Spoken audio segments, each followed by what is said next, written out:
It took me almost 4 years to realize and come to terms with the fact that I was in an abusive relationship. It didn't seem that way at first. It started small and snowballed until it felt like I had been covered by an avalanche and couldn't breathe. I was 15 and he was 14 when we started dating. Everything seemed perfect right up until he cheated on me for the first time. Not long after that, he left me for a different girl, one of my best friends, and I felt like it had shattered me. It wasn't too long until he came back. At the time, I felt like I had won, that he had realized I was the one he wanted. It made me feel good that I had taken him back from her. I thought our problems were behind us, and for 9 months, it really seemed like they were. It was during this point that we lost our virginities to each other. Being a naive teenager, I thought that this solidified our bond. I was completely in love with him, or it felt that way to me then. We had plans of getting married along with other empty promises filled with lies. The abuse started off as mental and emotional, with him wanting control over everything. He decided who we talked to, who I could talk to, where we ate, on our dates, which movies we watched, everything. If he didn't get his way, he would hurt himself in front of me. I had seen him slap and punch himself more times than I can count. We would get into physical fights because I tried to stop him. He would hit me in the process of hitting himself. There was one time I wanted him to come to my house, something he refused to do our whole relationship, and we had gotten into a small argument in the parking lot of a gas station until he threatened to punch himself in the face and until I dropped the subject. A couple of times when arguments would get bad or I would cry because he had hurt me while I was trying to stop him from hitting himself, he would go get a shotgun out of his parents' room and put it in his mouth in front of me. I don't know if it was ever loaded. I was alone with my boyfriend threatening to shoot himself. Looking back, I realized why he did all those things. To make me feel sorry for him. And it worked. At the time, I didn't see it was an attempt to manipulate me. I genuinely believed he needed help, and I was the only one he loved and trusted enough to reach out to. I believed that I was the only person he could let his walls down around, and in a way, that was true. It just wasn't the positive growth I believed it to be. He fed me lies about recovering from an addiction to pills, parties he would go to, girls who hit on him, past attempted suicides. It took me years to realize that every single one of those things was a lie, that he had constructed for sympathy, or maybe to seem more interesting than he was. Later, he admitted they were all lies, after we had been together for over 2 years. It didn't take long before everyone knew we had problems. No one knew how bad those problems were. He took advantage of that.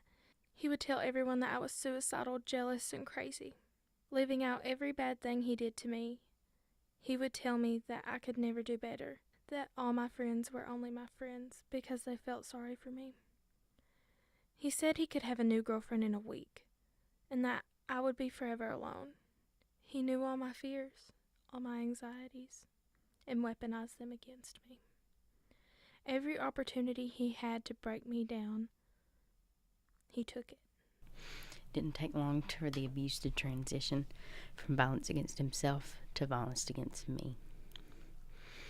The first thing I remember happening was when I was patting his face on the school bus. We hit a bump and I had tapped him a little harder than intended and was intensely apologizing when the next thing I knew his knuckles were in my face and my head was slammed against the bus window.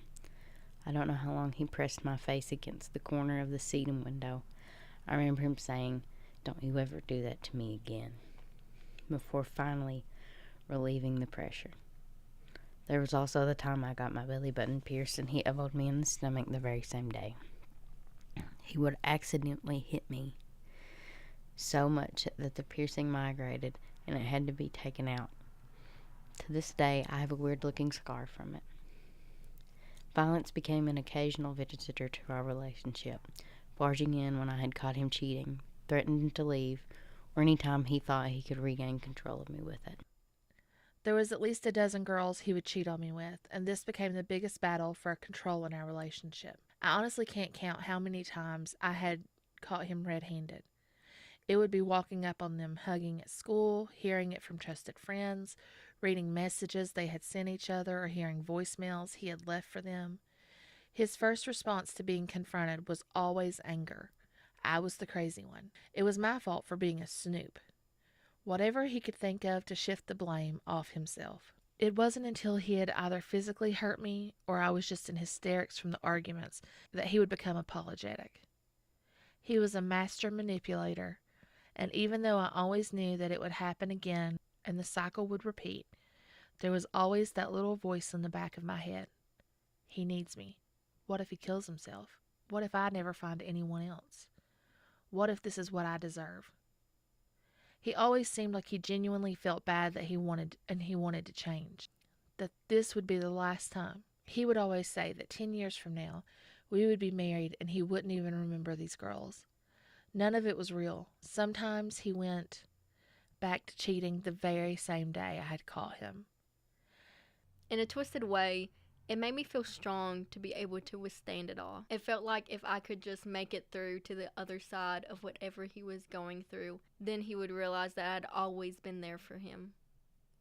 That I was the only one who would put up with all of this pain and heartbreak for him. That through all the arguments and fights, I'd always wanted to help him. It wasn't until the end of my first year of college, away from him, that I realized that that day would never come. That if I didn't get myself out, then I would be trapped in this cycle for the rest of my life. That this could end with him killing me. I vividly remember lying in my dorm room reading an article about signs of an abusive relationship when it all hit me like a ton of bricks. It had seemed like we were in a normal relationship, but we just had our ups and downs, like everyone. It had really seemed like we loved each other, but in that moment, I knew that none of that was true. It had never been true. I had been lied to, used, from the start, and I lied to myself the whole time too. I told my friends at college everything, stayed the weekend with them, and broke up with him over Facebook Messenger that Sunday. I didn't know what would happen if I'd done it face to face or over the phone. I was terrified of being pulled back. The feeling after I had done it was one I have never been able to replicate. For the first time in years, I truly felt free. I went from having someone control almost every aspect of my life to being able to make all my own decisions. I got to choose what to do with my education, my love, my time, and my body. It was at this point that I began the healing process, something I'm still working on. He had forbidden me from signing up to be an organ donor years before we had broken up, and you can bet the day that I got my driver's license, I also became an organ donor. For better or for worse, if he had kept me from doing it, I was going to try it. I had my first alcoholic drink at 19, less than a month after we had broken up. I got new tattoos and piercings he had always said would make me look trashy. I even found some guys who liked me, went on dates, had sex, and I made a lot of mistakes. But the point was that they were mine to make. I went from constantly being paranoid about other girls to forging bonds made of steel with the women around me. When I talked to them, I was shocked, saddened, and a little relieved that it had happened to so many of us. That it wasn't just me, that all of my friends had suffered like I had. Some at the same time, and we could have been there for each other. We could have found our hearts in each other instead of breaking them over men who didn't care. I built a camaraderie with the women around me, and it was through them that I've healed so much, learned so much, and opened my heart more than I ever thought I could. Today I celebrate all the women around me, including myself. I have been in a happy and healthy relationship with an amazing man for almost 4 years now, who understands that I make my own choices. Although I still carry some of the scars from the past, they have faded and some are gone. I don't think I can ever go back to who I was before, if I even know who she is anymore. Going through everything made me stronger, and it made me appreciate all the women around me. But most importantly, it started me on the path of truly loving and appreciating myself. I wanted every girl to know that a man doesn't determine your worth.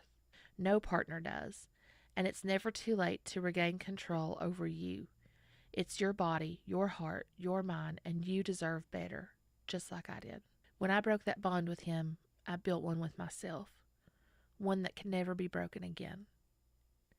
I think the thing I'm most grateful for is that I was on birth control during this relationship. Sometimes we find ourselves in situations like this, and bringing a child into it would only have added danger onto myself and the child in question. I can't imagine the situation I would be in if I hadn't had the option to take birth control as a teen. I was at an emotional and vulnerable time in my life, and it was partly thanks to having the access to reproductive health that I was able to get myself out again. In the beginning of this journey, I was innocent. In the beginning of this journey, I was strong. In the beginning of this journey, I was weak. In the beginning of this journey, I was a child. At the end of this journey, I am stronger. At the end of this journey, I'm stronger. But at the end of this journey, I am strong. At the end of this journey, I am my own person.